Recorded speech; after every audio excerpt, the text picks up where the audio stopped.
Ang mga bagay na di natin kaya. Wait, ibig sabihin may kadugtong. Ang mga bagay na di natin kaya, ang mga bagay na hindi natin alam, ang mga bagay na wala tayong kontrol. Anong hamon? Leave it all to God. Huwag mong bitbitin, hindi mo pala alam, hindi mo pala kaya, hindi mo kontrolado. Kapatid, ipaubaya mo sa Diyos dahil kaya yan lahat ng Diyos.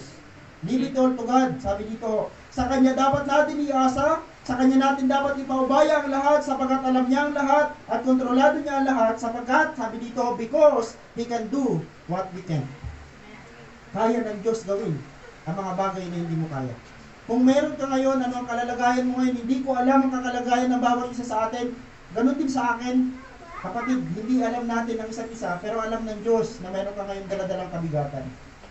Pastor, ang problema ko sa oras na ito, material, financial, physical, emotional, spiritual, kapatid, kung lahat ng bagay na yan, ilalapit mo sa Diyos, nangako ang Diyos, He can.